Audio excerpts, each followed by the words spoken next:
30 meters, or slightly over 100 feet, per minute, Alvin reaches a depth of 6,000 feet below the surface, or an altitude of 4,300 feet by the reckoning of its pilot and co-pilot, about an hour into the dive. This is deep in what marinologists call the abyssal zone, an ocean depth where the sun does not penetrate and hasn't since the dawn of time. The temperature is near freezing. No gravitational currents stir the water. No storm surges are felt. Here, beyond the influence of tide and weather, it is an everlasting midnight, as still as the furthest reaches of outer space. Because photosynthesis cannot occur here, the region lacks any form of plant life and supports just a few unique species of marine animals. There are giant squid, 16-inch-long tube worms, deep-sea clams that measure a foot across, and other biological wonders adapted to the lightlessness and immense pressure bearing upon them, which may be up to 600 times greater than the atmospheric pressure on the Earth's surface. Exposed to these conditions, a human body would be crushed, the ribcage collapsing around the lungs, blood vessels bursting, the soft organs turning to pulp.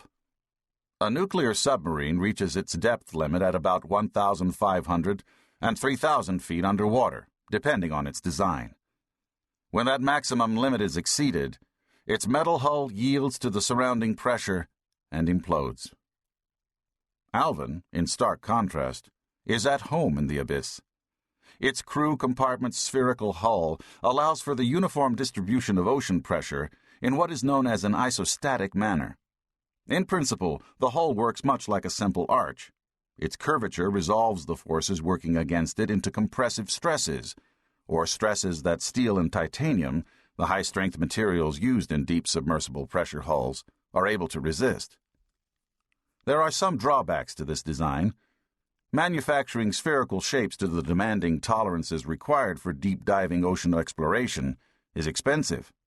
The sphere also lacks the sleek, hydrodynamic shape that would allow Alvin to move quickly through the water, and its curved interior walls do not easily accommodate the rectangular housings that encase critical instruments needed for the submersible's operation. These surfaces are, moreover, uncomfortable for its occupants.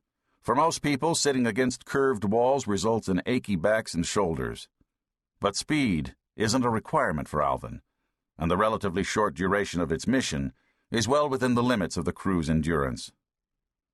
As the submersible continues going down at its unvarying rate, the crew experiences a smooth, stable trip to the bottom.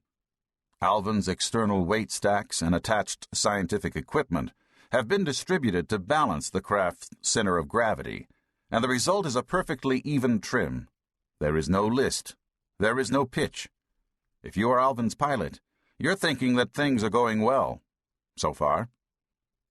The creation of the Woods Hole Oceanographic Institution, or WHOI, in Cape Cod, Massachusetts, Alvin is small, lightweight, and easy to assemble, disassemble, maintain, and fix.